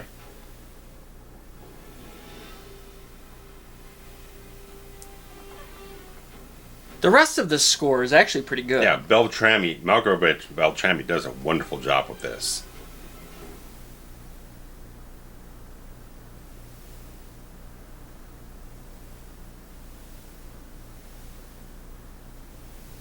She's got that little jaunty high heel sprint thing going on. Yeah, like she's too elegant to be in the scenario that she's in. She should be running around corners and hallways running after Tim Curry. Yeah. Run down the hall and stab the cook. The cook! One of us wasn't there. No? No. Yeah, here's Action Cop. But yeah, I saw the trailer for the Pennywise documentary, and yeah, he doesn't even sound the same anymore. Yeah. He's in real. He's in a bad way. Shape. Yeah. He's in a bad way. Yeah. I think he's in pretty good spirits, but good spirits, but yeah, he's not the same. The stroke has really altered his speech. Yeah. I mean, he was hard to understand before because he was British, but now he's really hard to understand. Yeah. I'm still excited about it, though. Oh, yeah.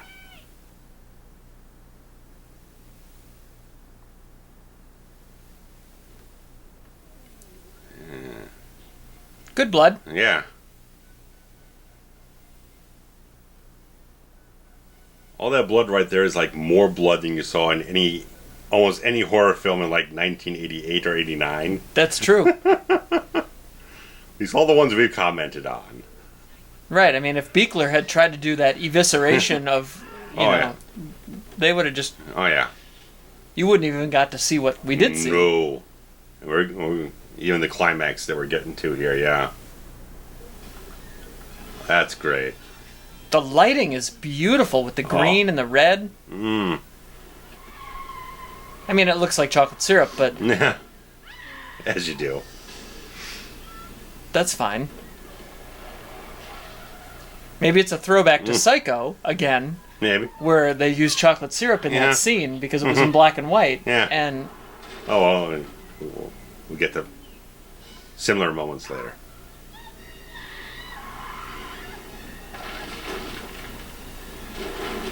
Uh-oh. Learn how to drive. Apparently the stunt didn't go quite as well. It was supposed to do a kind of flip and roll and whatnot, but hey. Hey, what? Yeah, take what you can get, right? Yeah. You probably only have one take. Yeah. I guess the stunt woman, the stunt driver came out just fine, so I'll call it a win. I'd expect nothing less.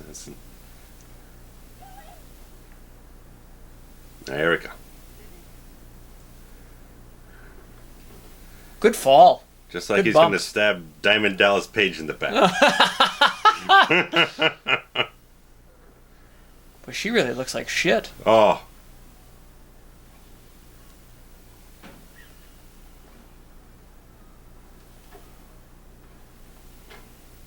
It must be the siding. The siding is what makes the house look fake. You need some brick in there. Like you said, it's brand new. Yeah. Newly sided. Yeah.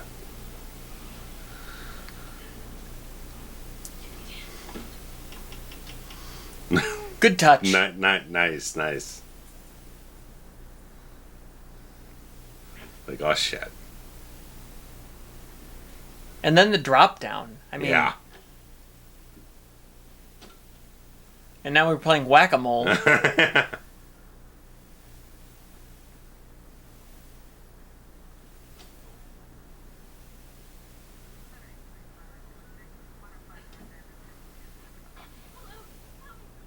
You should see what's going on at 385 North? Is that what? 385 North. With Jill Fall. That's right.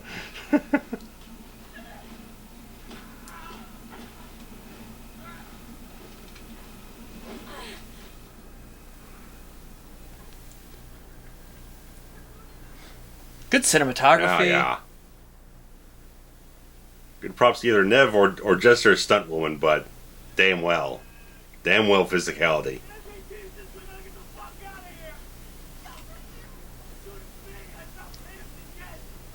Don't shoot Randy. Don't shoot.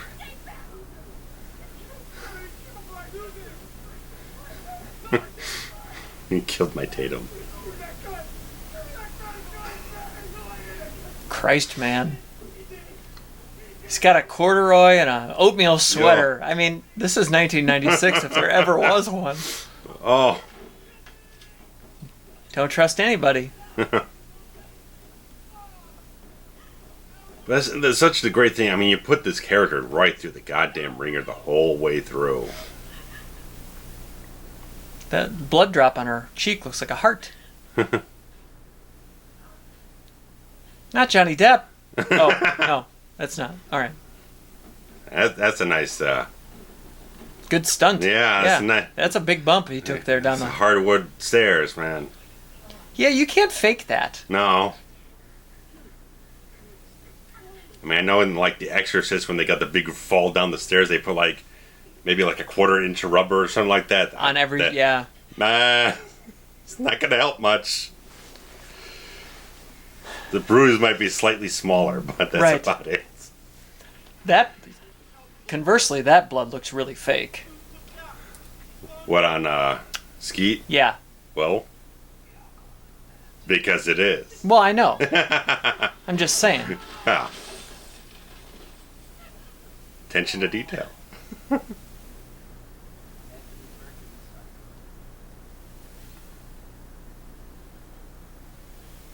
I love that he quoted. Yeah.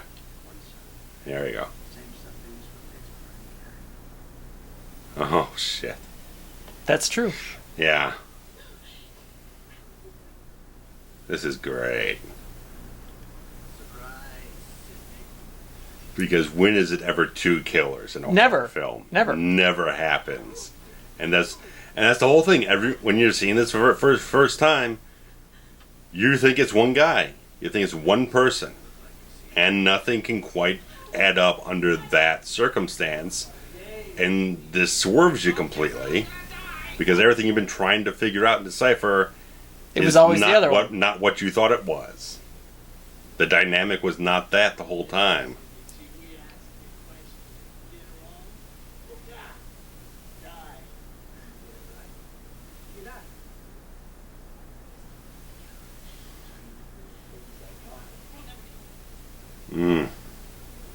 It's a great framing.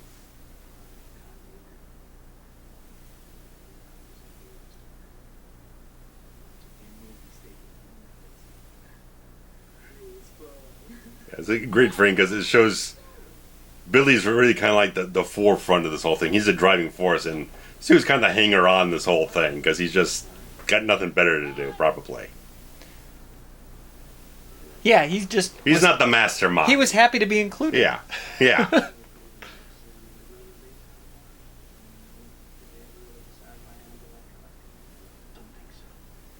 So what's cool is that turns out he's also just a big movie buff. Yeah.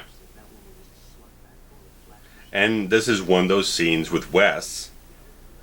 There's certain lines of dialogue, and generally the whole scene is kind of like his indictment of everyone trying to blame movies for real life violence. Right. And whoring. Yeah. Apparently. Stuff like that, yeah.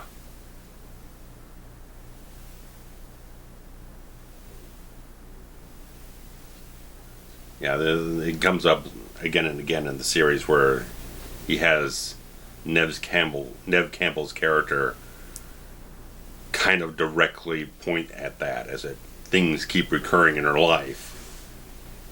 Pretty much telling people to take responsibility for their own actions.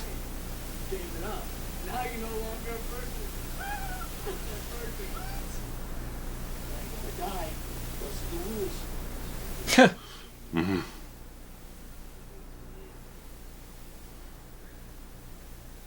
Only a psychopath would say, your mom did something to my dad, so that means I get to do something to you. Yeah. How is that logical? Yeah. That's so good. He's so good. I mean, the line is perfect. His delivery is perfect. Because originally the film was called Scary Movie. Right. And partway through production they changed it to Scream. And so that's why he says it's a Scream baby. Yeah.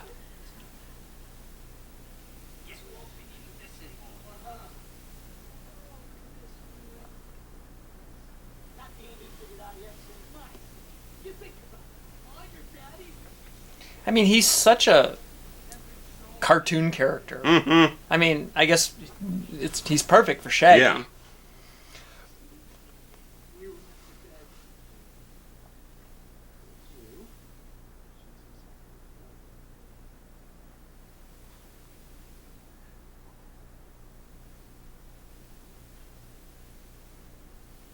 Oh, this is good. Yeah. I mean... And I think part of this got cut down for the MPAA as well. There's a little bit more of this in the unrated cut.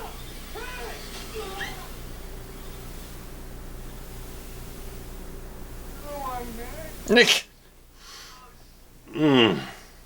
I really cannot imagine what it would feel like. Oh, no.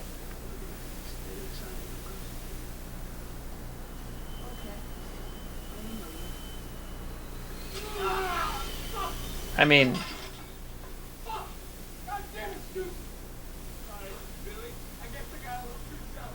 The blood in her hair is so good right now. Oh, yeah. I just like how she looks like she's been through hell. She kind of looks like... what's her name in Texas Chainsaw toward the end there? Burns? Marilyn Burns? Marilyn Burns, yeah.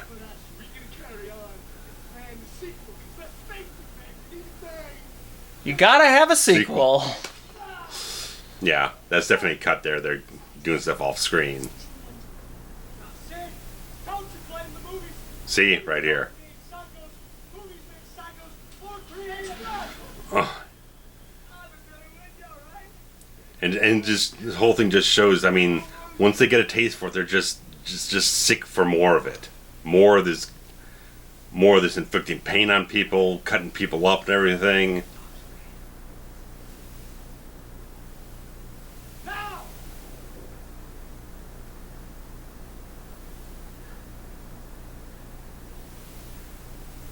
Why isn't she running away or doing something?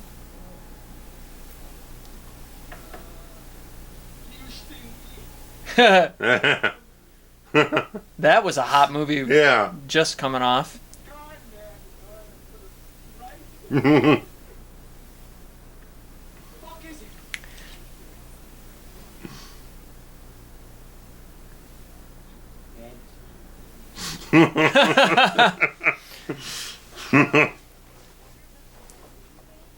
Love the tremble. It's perfect. The tremble is really... The perfect is a good word because... Chances are Gail Weathers has never shot a gun before. Oh, yeah. And she's probably got a little adrenaline going on, and she's shaking from the accident and everything. There's probably a kickback. It would probably hit her, break her face. Yeah. Ow. That looked like a stunt woman, for sure. Yeah. I do like that he calls everybody man. Yeah.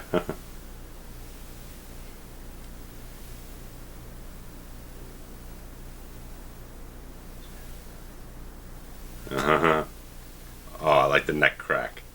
That's a good piece.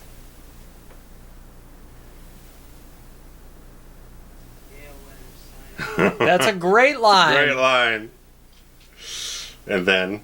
Uh-oh. You're losing track of all your victims.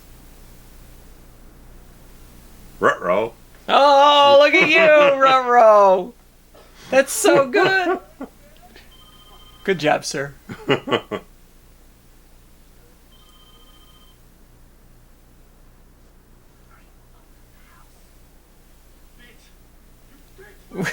Bitch. Yeah.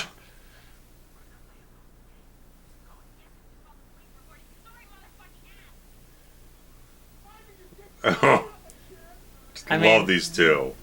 Throughout the entire film, these two are great. They really are. Minute Maid Orange there on the side. Because I love, up to the point of the reveal, they're always kind of like, Stu's always kind of like jabbing it back at Stu, like you're being a bit of an asshole in this whole thing. They keep up a facade throughout the whole thing. They never have a moment where they're telling anything, or they seem out of step with the they're dynamic just always set up. Always in character. Yeah. And again, as things get downslope for Stu here. With the phone, dick. yeah, that was a fuck up, and they played it well. But you can just see what Stu was like. He just had no clue what the fuck he was doing.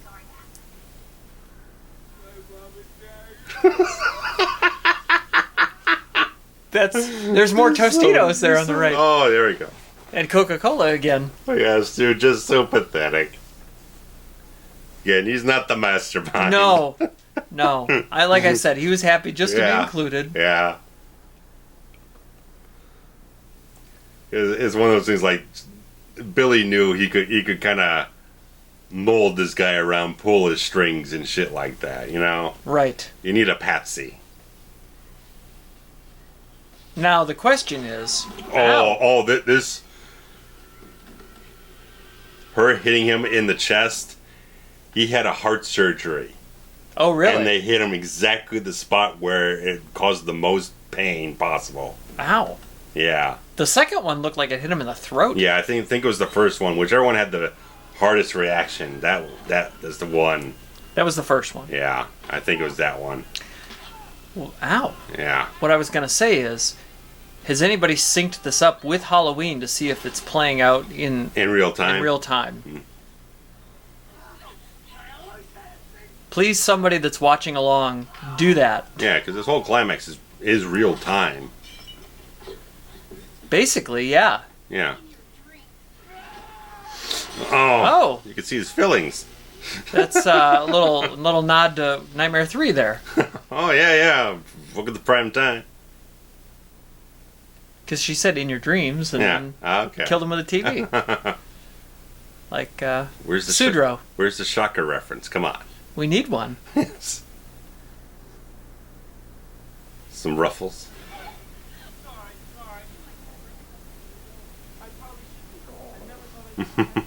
I was going to say, that would be revealed here in a minute, right? That he was a virgin?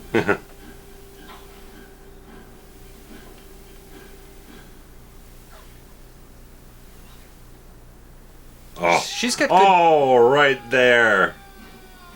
She's got good teeth. Ah. Oh, there you go. Get it, Weathers? Oh. The blood on his teeth is a good touch. Yeah. But yeah, it is nice. She sticks the finger right into the hole, wound? Hole in the heart. It just kind of, it's kind of poetic in a certain The old heart hole. Yeah. It's a beautiful staircase, by the way. Oh yeah, this whole, where the interior is all proper or not. I really like the look of the whole thing. Nice big place.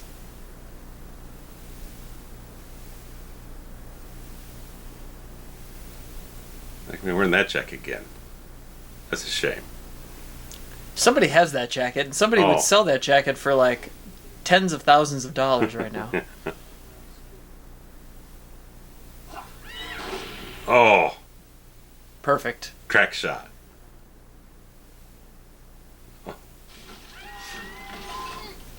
Oh, Daddy. Finally came out of the closet. God damn it. It's like a Jack Shoulder reference. That's right.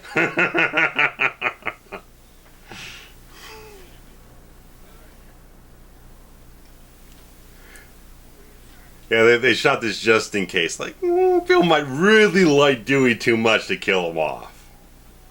So we'll just throw that in there. They missed a comma between amazing and breaking. Damn subtitles. That's right. Good magic hour.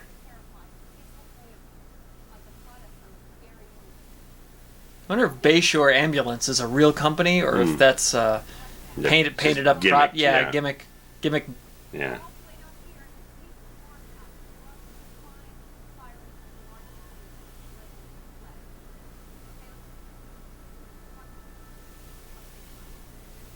She's still Gay Weathers. Yep. Move it is my big shot. The sunset. Yeah. And a little something.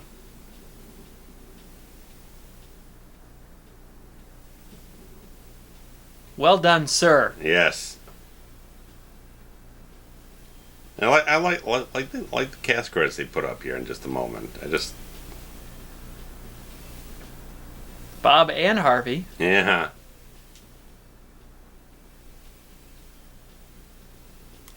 Something about this black on white, or white on black, gives it a 3D look a little bit.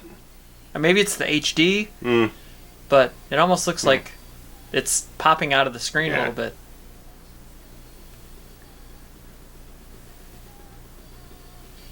Is this Madonna? No, I got the soundtrack around here somewhere. It's on the other side. TV. Oh, it's Marco Beltrami. Yeah. Oh, right. Well,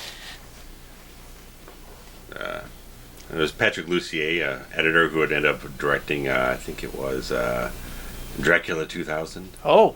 I think it was him. Yeah, I like these kind of cast credits. Yeah, they're it's a very ensemble thing to do.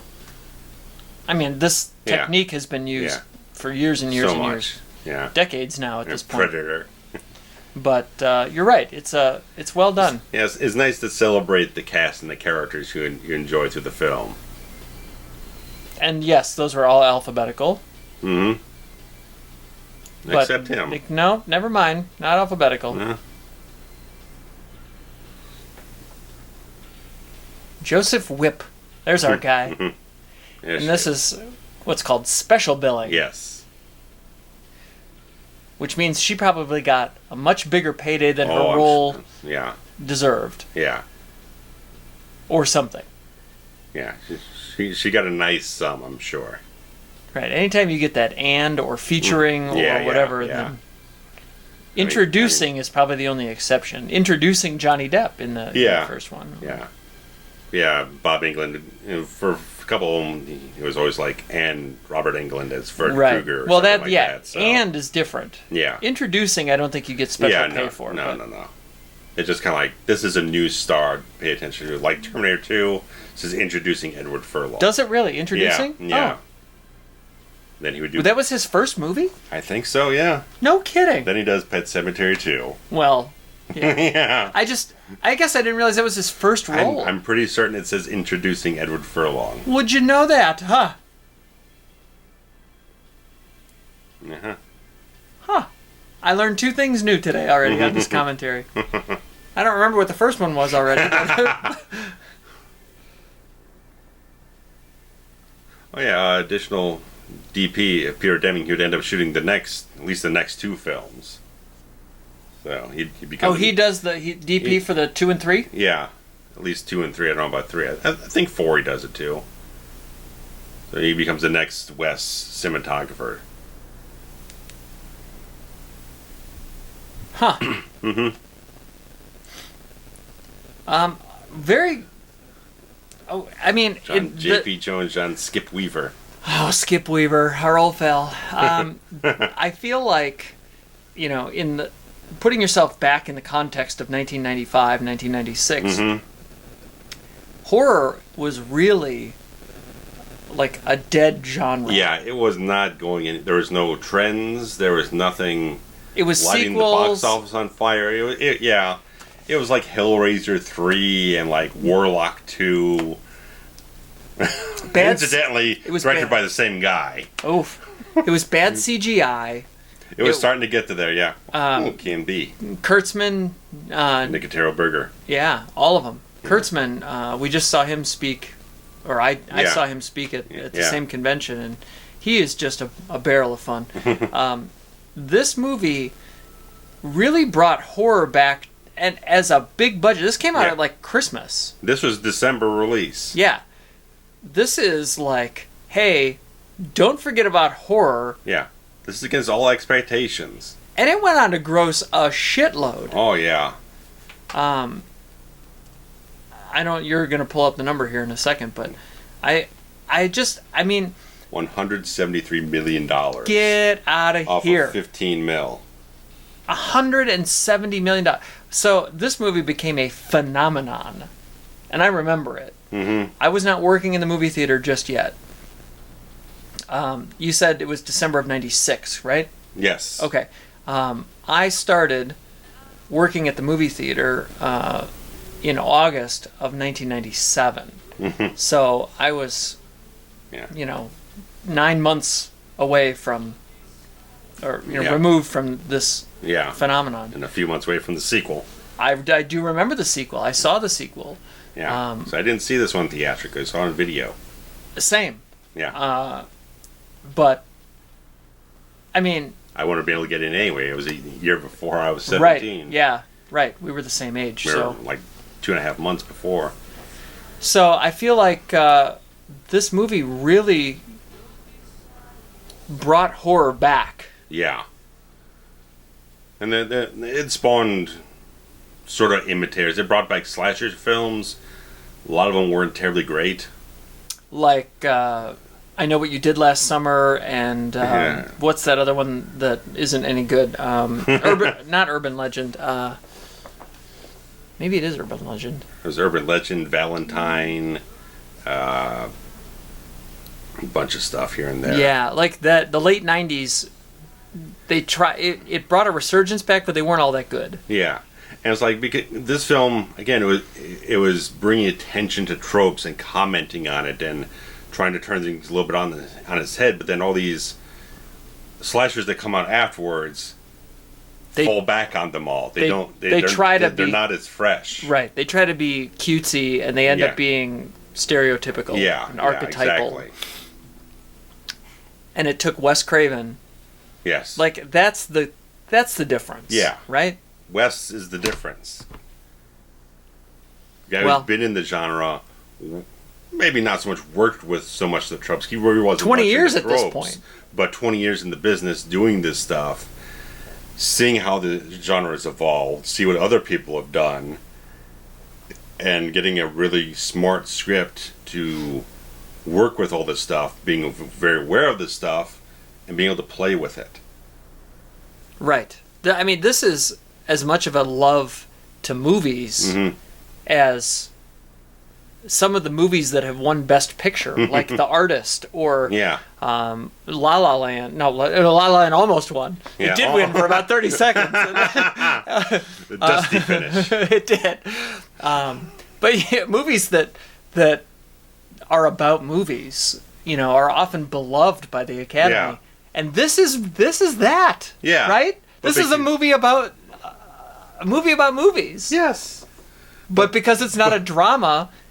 Because they look down on the slashers, the horror stuff, the critics. I mean, the critics loved the film, but before the slasher films were not on their lists of good films. They didn't like them. It wasn't their thing. But they praised this one because... As well they should. The script, the direction, the quality of the cast. As well they should. This movie is an A. Yes. Very much. Enough said. Yeah. So, guys, as always, your discussion, your thoughts, your feelings, any of the other stuff we threw out there for comments about enlightening us about certain trivia, throw it back at us, and we'll be back with the sequels. Sounds good. So, thanks much. Bye-bye. Bye-bye.